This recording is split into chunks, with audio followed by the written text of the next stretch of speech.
স্বৈরাচারী বিরোধী আন্দোলনের সম্মুখ ভাগের নেতারা আজকে বিএনপি থেকে নির্বাচিত হয়ে আমাদের এই সরকারি দলের বেঞ্চে বসে আছে।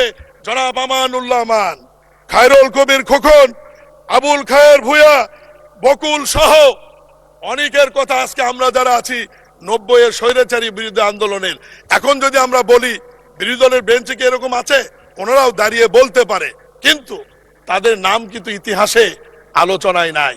আজকে বিএনপি এমন একটি সংগঠন যারা 3টি আন্দোলনকে ধারণ করে এবং 3টি আন্দোলনের ট্রফি তাদের ঘরে 1971, 1990 এবং জুলাই আগস্ট 3টি আন্দোলনই আমাদের ঘরে। এরকম ট্রফি অন্য কোন রাজনৈতিক দল বাংলাদেশের ইতিহাসে দেখাতে পারবে না। মাননীয় স্পিকার, আজকে যদি আওয়ামী লীগের কথা বলি, আওয়ামী লীগ 71 বলতে পারবে, 90 বলতে পারবে, জুলাই আগস্টের ট্রফি কিন্তু তাদের ঘরে নাই। আজকে বিরোধী দলের বন্ধুরা জুলাই আগস্ট বলতে পারবে, 71 এবং 90-এর ট্রফি কিন্তু তাদের ঘরে নাই। একমাত্র দল বিএনপি যাদের ঘরে 1971, 1990, জুলাই আগস্ট 3টি ট্রফি আমাদের ঘরে রয়েছে। এবং বিরোধী দল হইচই করে বলতে পারেন মাননীয় স্পিকার 90 তাদের কথা বলতে পারে, কিন্তু 86 সালের নির্বাচনে ঢাক ঢোল পিটে তাই আওয়ামী লীগের সঙ্গে গিয়েছিল, আমরা চাইনি। মাননীয় স্পিকার, আজকে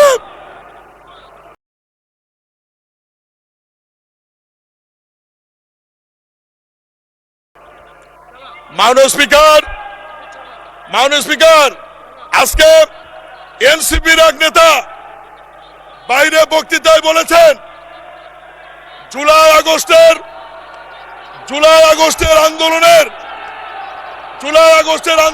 মাননীয় সদস্যবৃন্দ, বক্তার বক্তব্যে কোনো বাধা দেবেন না। আপনাদের যখন সময় আসবে আপনাদের বক্তব্যের মধ্যে আপনাদের বক্তব্য করতে পারেন। এখন থেকে নির্বিঘ্নে বক্তব্য রাখার সুযোগ দেন। জুলাই আগস্টের আন্দোলনে ছাত্র জনতা খেলেছে আর ট্রফি বিএনপি নিয়ে বসে আছে। আমি বলতে চাই, জুলাই আগস্টের আন্দোলন ছাত্র জনতার সাথে আমরা সবাই ছিলাম। ট্রফি আমরা কারো কাছে নিতে যাইনি।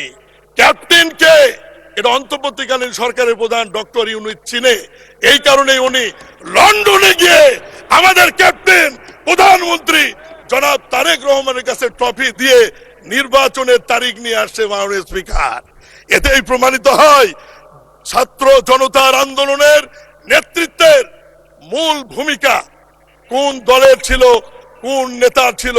আমরা সবাই আন্দোলন করেছি, এটি অস্বীকার করার সুযোগ নাই, কিন্তু ক্যাপ্টেন একজনই থাকে যে ক্যাপ্টেনের কাছে অন্তর্বর্তীকালীন সরকারের প্রধান লন্ডনে গিয়ে আলোচনা করে নির্বাচনের তারিখ নিয়ে আসছে বলেই এদেশে একটি অবাধ, সুষ্ঠু, নিরপেক্ষ নির্বাচন হয়েছে এবং সেই নির্বাচনের মধ্য দিয়ে বিরোধী দল এবং আমরা আজকে একটি ঐতিহাসিক সংসদে এসে উপস্থিত হতে পেরেছি।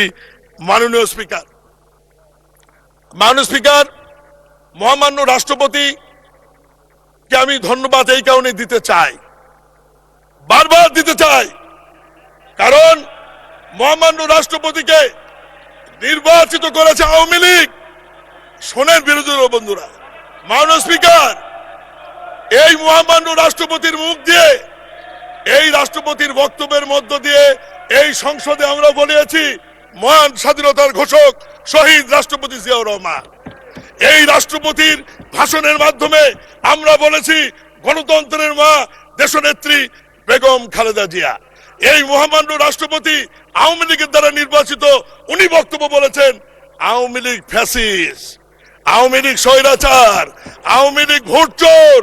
এই কথাগুলি মহামান্য রাষ্ট্রপতি এই সংসদে যখন বলেছে, এই কৃতিত্ব বিএনপির এবং সংসদ নেতা জনাব তারেক রহমানের। মাননীয় স্পিকার, মহামান্য রাষ্ট্রপতি এই সংসদে দাঁড়িয়ে বিএনপির গৃহীত যে সমস্ত কর্মসূচি উপস্থাপন করেছে, যেমন ফ্যামিলি কার্ড, ইতিমধ্যেই এই ফ্যামিলি কার্ড মাননীয় প্রধানমন্ত্রী উদ্বোধন করে সারা বাংলাদেশের গৃহকর্ত্রী এবং নারীদের মধ্যে আলোচনায় চলে এসছে। মাননীয় মহামান্য রাষ্ট্রপতি এই সংসদে দাঁড়িয়ে কৃষক কার্ডের ব্যাপারে উপস্থাপন করেছে এবং এই কৃষক কার্ড ইতিমধ্যেই সারা বাংলাদেশে কৃষকদের মধ্যে আলোড়ন সৃষ্টি করেছে মাননীয় স্পিকার। এবং এই কৃষক কার্ড মাননীয় প্রধানমন্ত্রী আগামী 14 তারিখ পয়লা বৈশাখ টাঙ্গাইল সদর থেকে আনুষ্ঠানিকভাবে কৃষকের হাতে তুলে দিয়ে উদ্বোধন করবেন মাননীয় স্পিকার। মহামান্য রাষ্ট্রপতি ইমাম মসজিদ খতিবদের এবং মন্দিরের যারা সেবায়েত তাদের ব্যাপারেও বক্তৃতায় বলেছেন। ইতিমধ্যেই মাননীয় প্রধানমন্ত্রী সেটিও আনুষ্ঠানিকভাবে উদ্বোধন করেছেন। মহামান্য রাষ্ট্রপতি এখানে দাঁড়িয়ে খেলাধুলার ব্যাপারে বলেছেন এবং খেলোয়াড়দেরকে রাষ্ট্রীয় স্বীকৃতি এবং তাদেরকে বেতনের আওতায় আনার ব্যাপারে যে সিদ্ধান্ত ঘোষণা দিয়েছিলেন ইতিমধ্যেই সেটি বাস্তবায়ন হয়েছে। মাননীয় স্পিকার,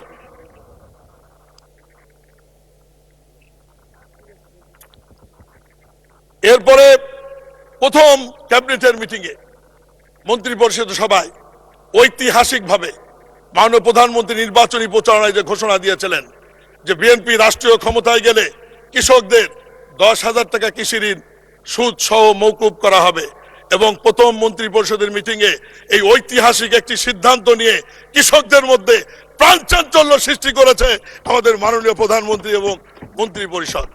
মাননীয় স্পিকার, আজকে মহামান্য রাষ্ট্রপতি তার বক্তব্যের বিএনপির আরো কর্মসূচির মধ্যে উনি বৃক্ষরোপণের কথা বলেছেন।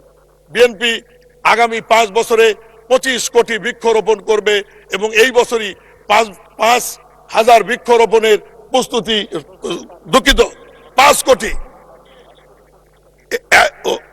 1,25,00,000 বৃক্ষরোপণের প্রস্তুতি ইতিমধ্যেই গ্রহণ করেছে। মহামান্য রাষ্ট্রপতি তার বক্তব্যে বিএনপির কর্মসূচি খাল খননের কথা উপস্থাপন করেছে। বিএনপি ইতিমধ্যেই খাল খনন উদ্বোধন করেছেন। মাননীয় প্রধানমন্ত্রী নিজেই দিনাজপুরে উপস্থিত থেকে খাল খনন কর্মসূচি উদ্বোধন করেছেন। মাননীয় স্পিকার, এর বাহিরেও কর্মসংস্থান, শিক্ষা প্রত্যেকটি বিষয়ে মহামান্য রাষ্ট্রপতি সুন্দর করে জাতির সামনে বিএনপির আগামী দিনের কর্মসূচিগুলি যেভাবে উপস্থাপন করেছেন অবশ্যই উনি বারবার ধন্যবাদ দেওয়া হলেও মহামান্য রাষ্ট্রপতিকে ছোট করা হবে। মাননীয় স্পিকার, আজকে বিরোধী দলের বন্ধুদের বলতে চাই, আপনারা রাষ্ট্রপতি ভাষণের দিনে ওয়াকআউট করেছেন। আপনারা ওয়াকআউট না করে যদি বসে থাকতেন, মহামান্য রাষ্ট্রপতি কত সুন্দর করে আওয়ামী লীগের দ্বারা নির্বাচিত হয়ে আওয়ামী লীগের বিরুদ্ধে কথা বলেছে, এটি যদি আপনারা শুনতেন আপনারা আনন্দ চিত্রে হাসতেন এবং খুশি হতেন। আমি বলবো এটা আপনাদের দুর্ভাগ্য যে আওয়ামী লীগের দ্বারা নির্বাচিত একজন রাষ্ট্রপতি, আওয়ামী লীগের ভোটে নির্বাচিত একজন রাষ্ট্রপতি এইভাবে ওই দলের বিরুদ্ধে কি সুন্দর করে বলেছেন আওয়ামী লীগ স্বৈরাচার, আওয়ামী লীগ ফ্যাসিস্ট, আওয়ামী লীগ দুর্নীতিবাজ, আওয়ামী লীগ ভোট চোর। এই কথাগুলি সেদিন আমরা শুনেছি। মাননীয় স্পিকার, মাননীয় স্পিকার, আজকে সংস্কার, সংবিধান এই বিষয়গুলো নিয়ে অনেক আলোচনা হয়েছে এবং আমি আরেকটি কথা বলতে চাই। বিরোধী দলের এক সংসদ সদস্য বেগম খালেদা জিয়ার কথা বলা হয়েছে সংবিধান ছুঁড়ে ফেলার ব্যাপারে। এ ব্যাপারে মাননীয় স্বরাষ্ট্রমন্ত্রী ব্যাখ্যা দিয়েছেন। আমি ওই কথাই বলতে চাই না। আমি বিরোধী দলের বন্ধুদের আপনার মাধ্যমে বলতে চাই, মাননীয় স্পিকার, বেগম খালেদা জিয়া সংবিধান ছুঁড়ে ফেলেছিল কি কারণে, কোন অংশটুকু, এটি সুন্দর করে বলতে পারলেন। কিন্তু বেগম খালেদা জিয়া আপনাদের নেতাদের গাড়িতে জাতীয় পতাকা দিয়েছিল, সেই কথাটা তো আপনারা একবারও বললেন না। আপনাদেরকে দায় মুক্ত করবার জন্য জাতীয় পতাকা দিয়ে সরকারের অংশ করে জাতির কাছে আপনাদেরকে যে সম্মানিত করেছে সে কথা তো একবারও বলেন না। আপনাদেরকে যে শহীদ মিনারে নিয়ে যাওয়ার অভ্যাসটি বেগম খালেদা জিয়ার নেতৃত্ব। মাননীয় সদস্য, আপনার হুইপ আপনাকে 3 মিনিট সময় বাড়িয়ে দিয়েছে। 3 মিনিট বলুন। ধন্যবাদ, ধন্যবাদ মাননীয় স্পিকার। মাননীয় স্পিকার, আপনার মাধ্যমে বিরোধী দলের বন্ধুদের বলতে চাই, বহু আকাঙ্ক্ষিত এই জাতীয় সংসদ সবার আন্দোলনের ফসল। আপনারাও আন্দোলন করেছেন, আমরাও করেছি, কিন্তু মাঝপথ থেকে আপনারা আমাদের কাছ থেকে চলে গিয়েছেন 14 সালের পরে। 14 সালের পরে আপনাদেরকে কিন্তু আমরা আর খুঁজে পাইনি। দীর্ঘদিন যাবৎ আমরা 4 দলীয় জোট, 20 দলীয় জোট, আমরা কিন্তু একসঙ্গেই ছিলাম। আমরা একে অপরকে কিন্তু বহুভাবে চিনি। একই মিটিং এ বসে আন্দোলন করেছি, লড়াই করেছি, মিটিং করেছি, সমাবেশ করেছি।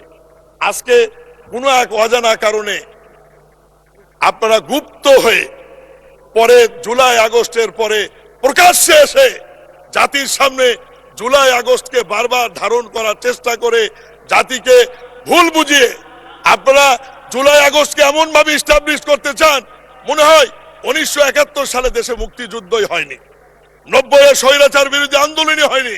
মাননীয় স্পিকার, এই কারণে আমি বলতে চাই, বিরোধী দলের প্রতি অনুরোধ করব, আসুন আমরা বহু আকাঙ্ক্ষিত, বহু রক্তর ওপর দিয়ে, বহু গুম ঘটনা, নির্যাতন, নিপীড়ন, জেল জুলুমের মাধ্যমে একটি গণতান্ত্রিক পন্থায় নির্বাচিত সরকার পেয়েছি। মাননীয় প্রধানমন্ত্রী দিন রাত অনেক পরিশ্রম করছেন এই দেশটিকে একটি ভালো জায়গায় নিয়ে যাওয়ার জন্য। আমি মাননীয় স্পিকারের মাধ্যমে মাননীয় বিরোধী দলের নেতা সহ বিরোধী দলের মাননীয় সংসদ সদস্যের প্রতি অনুরোধ করব, আসেন আপনারা সহযোগিতা করেন। আমরা ঐক্যবদ্ধভাবে আগামী 5 বছরে এই দেশকে এমন একটি জায়গায় নিয়ে যেতে চাই যাতে মানুষ মনে করে যে না, এক সময়কার জোটবদ্ধ বিএনপি জামাত যদিও আজকে আলাদা আলাদা, কিন্তু তারা আবার ভিতরে ভিতরে এক হয়ে দেশটিকে একটি ভালো জায়গায়, সুন্দর জায়গায় নিয়ে গিয়েছে।